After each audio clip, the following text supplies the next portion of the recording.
Good evening, everyone, and thank you so much for joining Cocktails with Nikki. Tonight we have Tigner. How are you doing? How you doing this evening?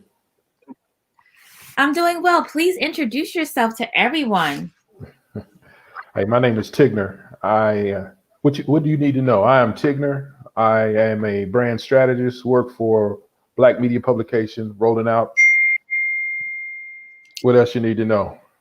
I love it. So, you guys, I wanted everyone to meet Tigner because he has been such help to me over the past 6 months with random opportunities. And I like to show appreciation to people who have helped me. So I just wanted to get to know you better because I know I'm always calling you and asking you for things as a publicist. I'm pitching my book clients, myself as a DJ, and you've always been so helpful. So I want to show the love back and introduce the world to you. I So appreciate it. how you got started in this industry. Wow.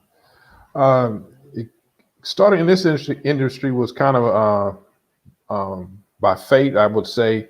Just so happened the publisher of Rolling Out was a college roommate, and he knew my passion. My passion was music, and wanted an opportunity to write, review music, and from there things just started to evolve. So from writing reviews of music from all genres, jazz, rhythm, and blues, it led to going into the kind of falling into sales, and from there it just became a relationship of being able to build relationships with various companies and brands. So that's kind of how it all started. But looking back, I mean, I always have been in some form of sales growing up, but just never thought about it as a profession. So here we are now, 20 years later, the brand has been around since 1999, and it's still evolving and growing. I love it. So where did you go to college? Morehouse College. Morehouse Oh, you went College. to Morehouse. I actually went to Spelman for Okay. pre-college. I never told you this. I went to in 11th grade and I took calculus and English and I had a 4.0 and I Wow. used to hang out in Kilgore. In Kilgore Hall. Yes.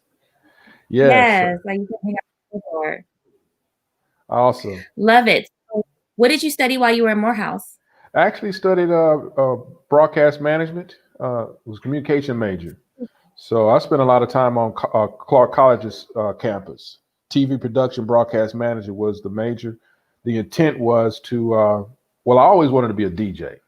That was the dream job. I DJ'd in high school, DJ'd in college, but I never took DJing to the next level. It was just something I loved to do. So But are you when you really look, good? Like you can mix, oh blend, yeah. and So I was all that stuff? what I had an old school. All you had was a fader. You just had to know how to mix. So so knowing how to mix was all Wow. I So did you right. do parties in college or Say it again. What was the question again? hey Tigner, you're kind of going in and out. Is it your reception? You're kind of going in and out. Is it your reception? I don't know. No, I said that you're kind of going in and out. The Yes, reception's really bad, so I can't really hear you. yeah. So I hope I'm not. It is breaking up on both ways because you're breaking up also. So Let me see if I can adjust my Wi-Fi settings. okay. Hopefully that won't.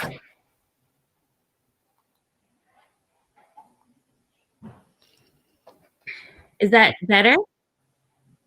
Yeah, that sounds better. Oh, cool. So I switched from a non-5G to a 5G Oh yeah, that's a whole reception. So lot better. hopefully, great. Yeah. So you were saying that you wanted to be a DJ. You were at Morehouse. Like, so were you DJing parties? Like, tell me about this whole DJ career. DJ career actually started in high school. So it started my freshman year in high school, first party. Actually, before then, I used to hang out with the older guys. So most of the guys I hung out with were at least 2, 3, 4 years older than me. So they DJ.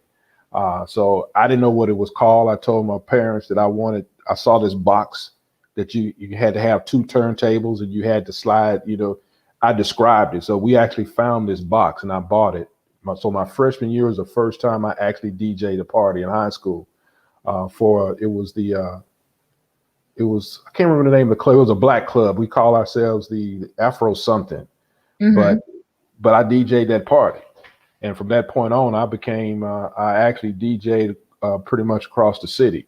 So that could be from birthday parties to weddings, and that just continued all the way through college. But after college, I stopped DJing. Why So why is that? I don't know. I honestly, but like I said, I didn't. I guess at that time I didn't see DJing uh, in that aspect is how DJs are now, as far as making it a profit. It was just fun for me. Right. It was fun. So for me, I to this day I tell people I don't dance. I play the music. I'd rather see you dance than me to dance. So my job was I never wanted you to leave the floor. So So have whatever you getting back on the turntables? on turntables, yeah. Uh-huh. No, have you thought about getting back on the Oh, turntables? many times, many times. Romeo, Romeo International. He has actually tried to get me back on the table. I played around a little bit on his board. We have a board in the office, so I've used it a little bit. Pioneer, but I have not taken time to upload music. But just the transition of looking at music on a computer versus going through the crates and pulling out the albums, that's going to take time, and I never have taken the time to do that. I understand. I mean, being a DJ is definitely all about organization. Now I kind of know why you were supportive of my DJ dreams. Exactly. Oh, Um, knowing that you were also a DJ from the yeah. beginning. I don't tell too many. I mean, even to the point. I mean, I used to play music, but not enough to be a great musician. But I know music from instrumentation as well as through listening to it. Oh, So between the two, I could talk enough to an actual musician. They ask me, "Oh, do you play?" Like, no, I don't, but I know enough of it and understand it, a composition of music. But music has always been my life, and that I guess that started from my mother. She was a music aficionado. She loved music, so I it love was yeah. So she actually went to school at Columbia University, and a lot of pictures she has, which she would always tell me about the concerts of seeing Miles Davis and uh, Cannonball Adderley and Bird. That's what. So I'm listening to that type of music at a young age, not realizing I'm listening to jazz. Wow. I was actually thinking about taking piano. I manifested a piano. I said one day I was like, I need a piano. Next, Yeah. I find the piano outside of my building. Oh wow. And it's Yeah. in my living room right now, and it needs to be tuned up. However, the tuner said he was coming down with something, and I was like, oh, he has COVID. I'm not letting him over here. That was in February of this year. Right. So now I have a piano that needs to be tuned, but I plan on taking piano lessons with my daughter because as a DJ, I would love to more understand song structure, right? Yeah. Like Yeah. I'm one of those DJs who's a perfectionist. I want every blend, every cut, every transition, everything Hmm. perfect. But imagine if I had that music background, like that would just take me to a whole nother level, I feel like. It can. See, that was part I did. I started out playing the piano. I don't play the piano now. I regret that. Uh, But you can still do it. Like just take Oh lessons. yeah, it takes time, and once you get it, I know the basics. It's the basics of music. Same thing with playing the trumpet. I played the trumpet. But Miles Davis was my idol. I wanted to be like Miles Davis. Mm-hmm. That was He was my idol. But when it came to any instruments, and especially, I don't know why I picked up on the trumpet, but I did. I played the trumpet all the way up to the 8th grade. But Wow. there was no reason for me not to continue, but I decided basketball was what I wanted to play because I wanted to be with the girls. So, but not like I couldn't get into music, but it was just that aura of playing sports. So I ended up putting down that and just started playing basketball and DJing. So fast forward to college, Yeah, studying, you were DJing, then you yeah. graduated from college, and then you stopped DJing. So what was the next step? Actually, career. That was it. Really the true goal was to my vision was to be a DJ on a radio station, be a DJ. Back then in college, you're right now you basically have personalities that's on the radio. So you had personalities, but you also had people who had to know the music, to play the music, that you heard on the radio, though they were not really spinning or mixing like DJs do now on the radio, but they had to know music enough about music to play it, and that's what I wanted to do. As much as owning the station, you Right. know. So freshman year in college, I was at the radio station because I wanted to be on the air. You know, come hell or high water, I wanted to be on the air. And to this day, the Stan Washington, he was the news director at Clark College, and I was too naive to realize what he was trying to do. And I told him this last year at a reunion for all the radio broadcasters in Atlanta, that he had me to go out. He wanted me to be a reporter, to be an official reporter from Morehouse to cover all events. I didn't want to do that. I wanted to be on the radio, not realizing he was trying to cut my teeth to show me how to do the job. Right. So I transitioned from being radio and went straight to TV production. So is there a sense of emptiness because you weren't able to necessarily pursue DJ career? That's a good question. At one point it was, yes. But as long as I still have the music, I'm okay. That's how Rolling Out came about. This is a true story. Right after college, what I wanted to do, since I didn't have the radio station, I actually started a publication. The publication was called Jazz, Rhythm, and Blues.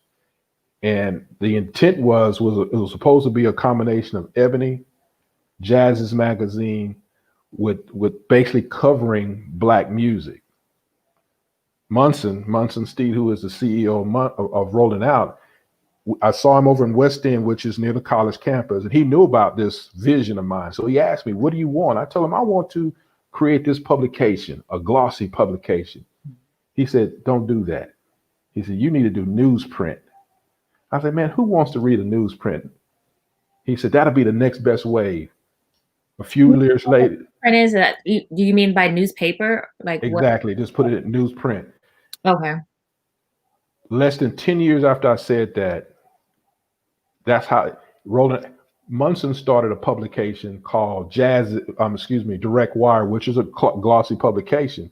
But then it evolved into Rolling Out, which it started out as newsprint, a weekly tabloid publication. He doesn't remember that story, but he told me what to do, but I didn't do it, but he did it. And here we are 20 years later, a whole media company that started out newsprint. Wow. And Rolling Out has an established name. Exactly. I learned about Rolling Out over the past decade. Yeah. And the whole intent, the reason why the brand was started, because you got to keep in mind, in 1999, that's when hip hop was really starting to evolve, and especially out of Atlanta. And most people, major publications, from your Essence, Jet, Ebony, The Source wasn't out yet, Double XL wasn't out yet, but none of these publications were looking at the South. They were not looking at Ludacris. They were not looking at Outkast. They were not putting them on the cover. At that time, you had Right On magazine. Right On was probably about the biggest magazine you had for music or any form of entertainment. Cynthia's back. I see her. Cynthia from Right On is back. I see her pitching all the time. Wow. Yeah. So that's how Rolling Out started. So, okay, here's an opportunity to put these up and coming artists on the cover and give them to edify them in a way that no one would do that. The cover became a seduction to the point you put Ludacris on the cover, but the content inside was basically business profiles of up and coming young people like yourself and others who are breaking into the business or who are established, the right profiles about them. And that's how the whole publication evolved, to the point where it became kind of a twofold. I get you to look at the cover based on who's there, but then inside you'll find content that's healthy content that you want people to read. So the funny thing is, I met you through Terrence, and I'm one of those people who treats everybody the same. Like, I'm the person who treats the janitor the same as the CEO. Exactly. Yeah. And I'm not knowing who you are. And now I'm having this conversation, and I'm like, oh my God, I've been talking to the gentleman now for almost half a year. And you're like, you're an OG in the business. And I had no idea. Yeah, I've been around it pretty much, as they say. I've been the backseat driver, and Munson says it all the time. There's not too much I don't know, but I know enough of the game to understand how to play it. Uh, but a lot of times, but we just got to know how to, how to play the game. And like you said, I try to be fair with everyone, from the janitor to the CEO. I'm gonna treat you the same way, because the same person you see going up, you're gonna see him coming down. Exactly. Exactly. And at some point, that janitor can turn around and be the boss, and people have a tendency to remember those who respected or disrespected them on their way. I have a funny story for you. Someone wanted me to do PR for them. Okay. And I admit, I'm at the point in my career where I don't like people picking my brain, because I realize how powerful my ideas are. So if you haven't retained me, I'm only going to share but so much information, because people will try to use me. For example, I went to law school, so people will try to get my NDA or my contracts, trying to copy them so they don't have to pay a lawyer. I'm not putting myself out like a lawyer, but I do my own contracts, so my contracts are of value, right? It Exactly. $2,000 to $3,000, right? So this person was like, "Oh, I need you to sign the NDA." I'm like, "Okay, send it over." I'm not sending mine. Send yours over. Never got it. Followed up. I'm like, "Hey, when do you want this press release written?" No response. Hits me back. "Oh, I didn't hire you because you're too busy." But you know me, I follow up. I'm not, you guys, I'm so busy that I have enough time to follow up with every aspect of my life, but I'm that busy, right? And my job as a publicist is to follow up, right? Exactly. I don't forget anything. And if I can't do it, I delegate it to someone else, because I manage people, right? And I learned that from working at Essence. I really didn't have those skills, I don't feel like, until I started working with them. But anyway, he asked me for my media list. I'm not going to give you my media list with the contact names and the email addresses, but I don't mind sharing the media list, though. No problem. Then I see my old intern post about this artist, and I'm like, "Oh, he hired my old intern to do it instead," right? No problem. I love my old intern. Hi, Kathy. I love you.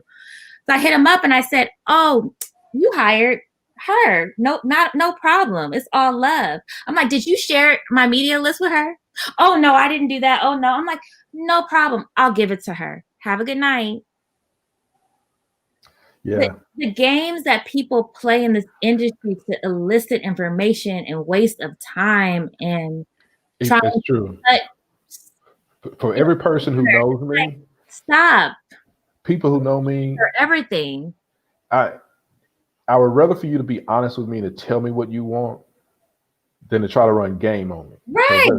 The worst thing that you could ever do is to try to run game on me, because you don't want to see that. I'm the nicest guy that you could ever meet, but I can be hell if I see that you're trying to play game on me. See, I've never picked up those vibes from you, but guess what? I'm a woman in this industry, and people try to run game on me all the time. I'm sure. And I'm older now, like I have a certain, my mind is of a certain age. I'm learning to kill people with kindness. Exactly. That's how you have to do it. I killed him with kindness by saying, "No, I'll share the list with her. It's not a problem. But don't act like I'm too busy for whatever." No. Right. You either can't afford to pay me, or I'm not want to your agenda, which is fine. Yeah. Because all money is not good money. Yes. I don't chase money. I hate chasing money. That's like a pet peeve of mine. Yeah. And I realize that all good money is not good money. So, in this business, you don't have to do business with everyone. It's fine. No. And also another thing that I tell people, two things. I tell it to clients all the time. It's about the money, but it's not about the money. Yes, I want your money, but at the end of the day, I'd rather have the respect and that you trust me. Right.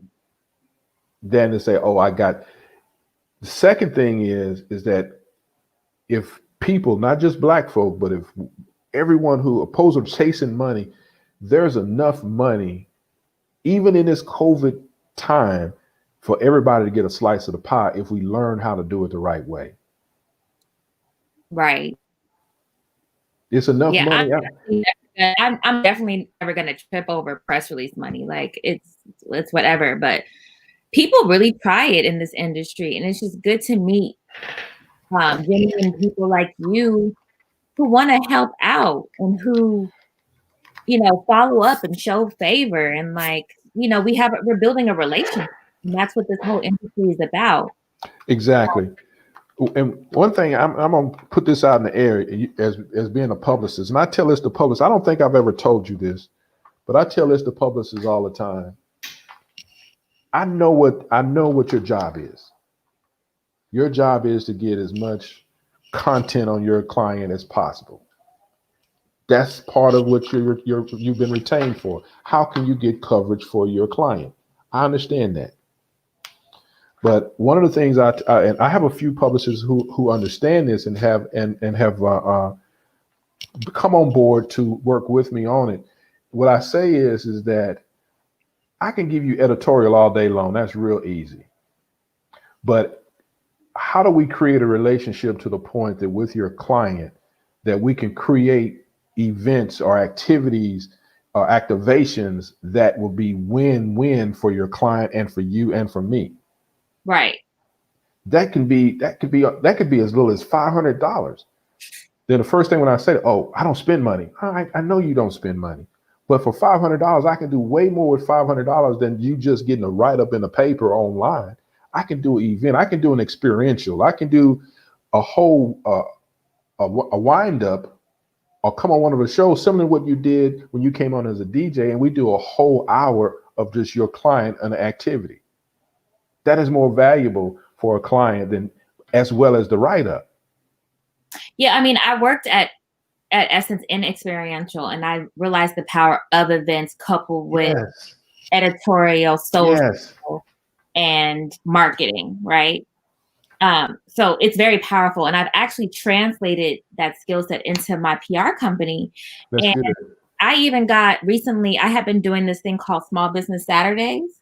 Mm-hmm. And a casting director hit me up about doing a TV show about helping businesses start up.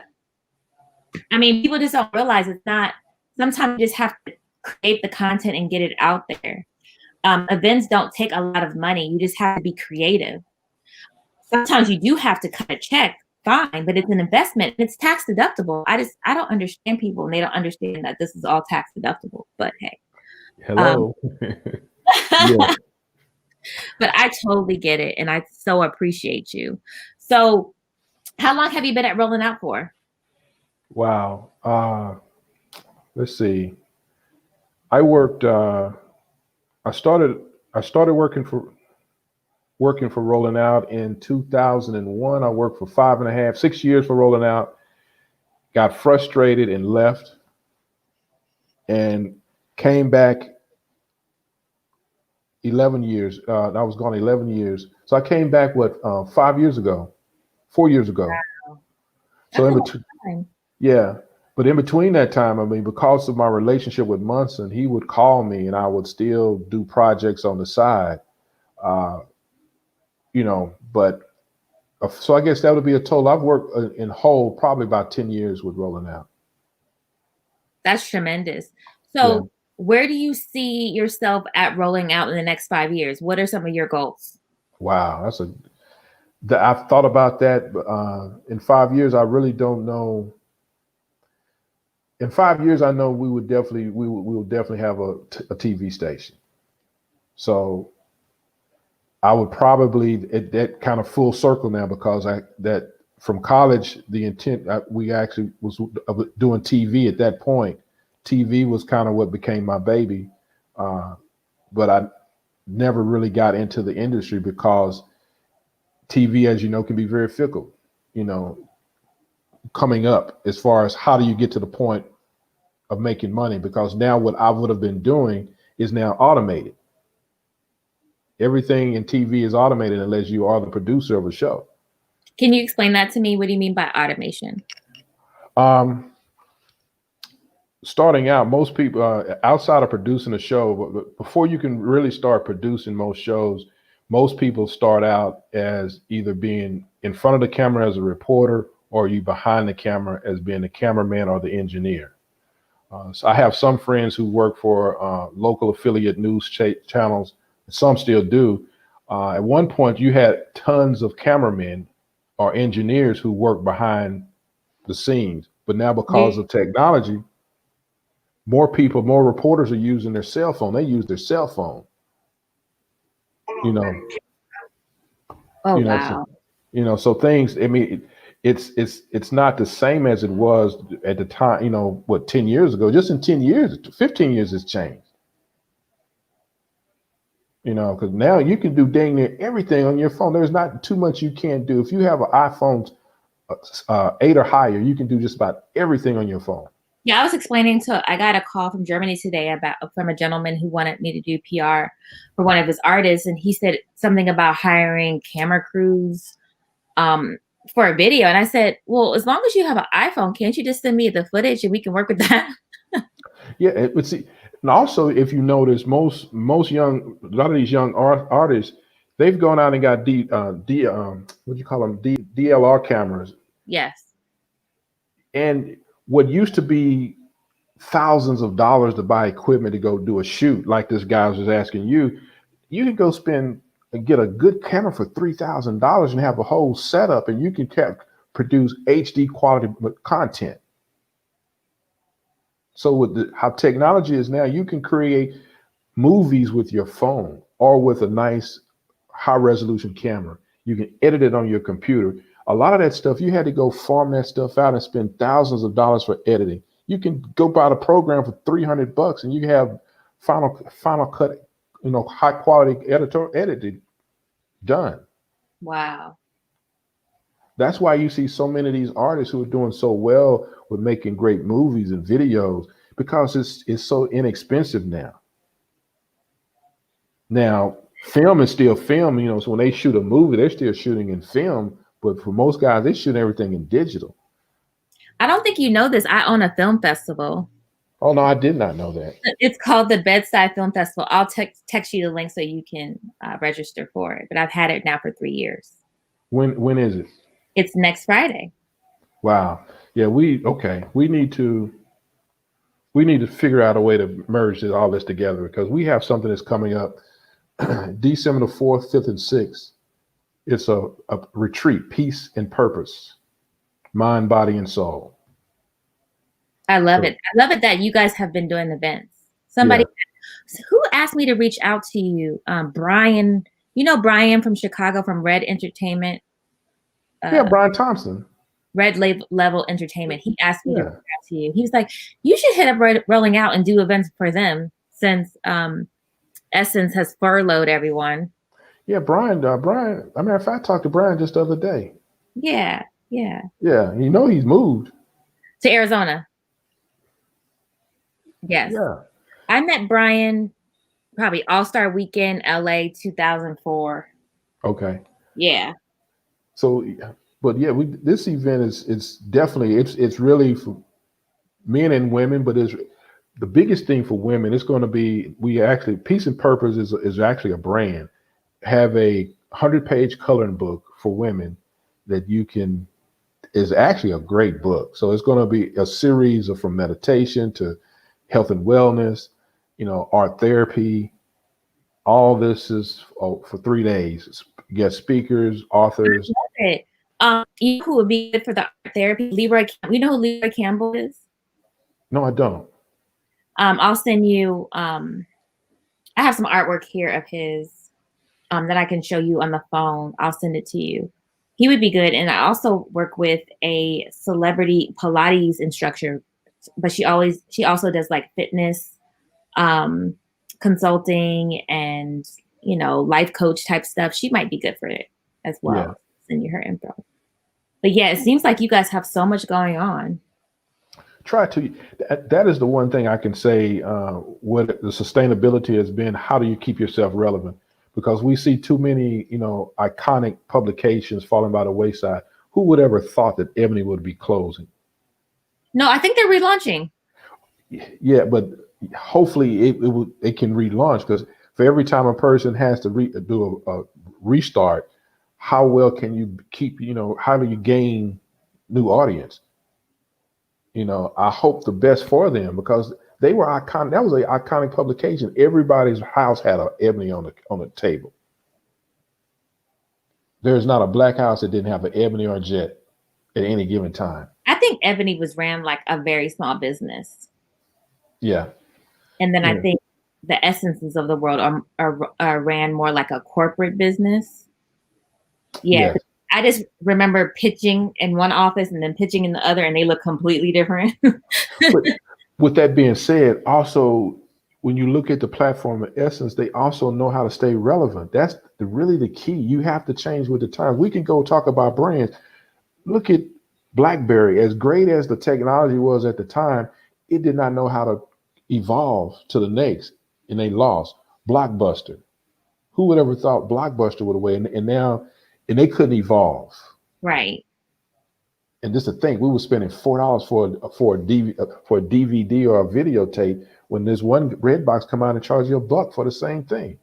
Right. But they never could evolve and change with the times. Same thing with most black publications. Most cities who had black publications, they're now folded because they did not know how to change. Yeah, you have to pivot with the times, literally. Right. And that's one thing I'll give credit to Munson. He knew how to change wherever it was time to change. Even to this day, people who know Rolling Out, they say Rolling Out magazine, know it's Rolling Out the brand because they remember it as a tabloid. Yes, we still print the paper, but it's a brand. It's 360. You have 10-pole events. You're on digital. We have, since COVID, we've created 4 shows that come on air, very similar to what we're doing now. So it's continuous content that you have to have. Did I lose you? It looked like we turned into paint. Let's see.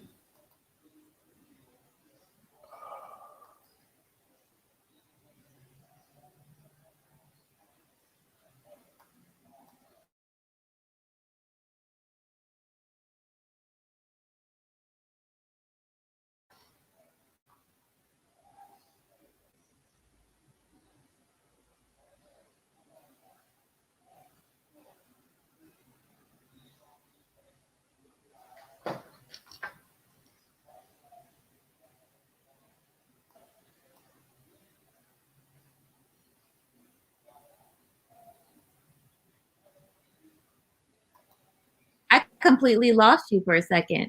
Yeah, everything with the paint because you was like paint. Were you holding down the fort? Can you hear me? Yes. Were you holding down the fort? I don't know what happened. That's crazy. I don't know if it was. It showed that it was still live, but I don't know if I was actually live or not. Yeah, I think you were. Okay. Yeah, So I was just trying to. Yeah, but I don't want to keep you. This has been a great conversation, and I've learned so much about you. I And appreciate the opportunity. our audience has learned about your past and what your true passion is, it seems. And I'm so appreciative of your kindness.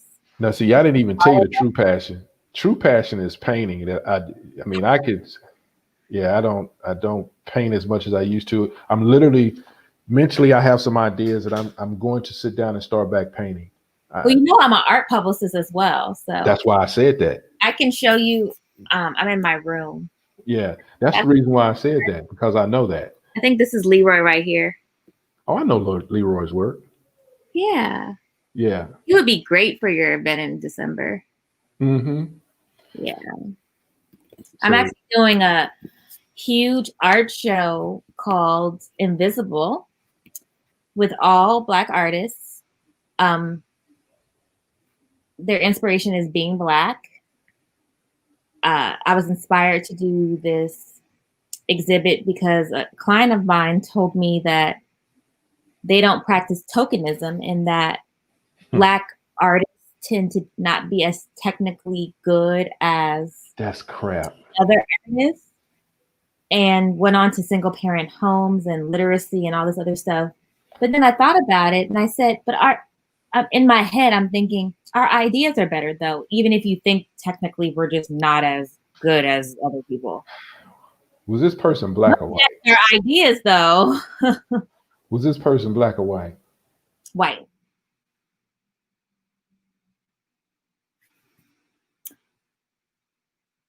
Did you freeze again? Now there I am. Okay. Yeah. So that I inspired took, this exhibit, and I plan to get it in every publication and everywhere. Hopefully we'll have 7 to 10 artists. It'll be from November 29th through December 29th in connection with Miami Art Week. We got a museum to give us access to their collectors, and wow, I believe an art fair wants to partner. So this is huge for me. And I'm doing it with Sugarcane Magazine, which is one of the only Black art magazines. And we're about to make it happen. that's awesome. Just send I me, don't. send me. I've learned not to get mad. I've learned to get smart and get it done. Yeah, and That's how I prove points. that's what you really have to do. You have to.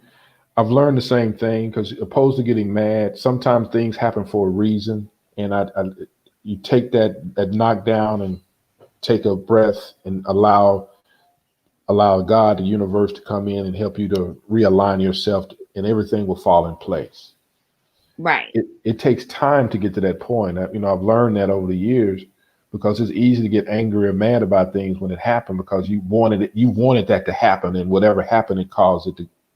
But those disconnects is good sometimes. So You are right about that.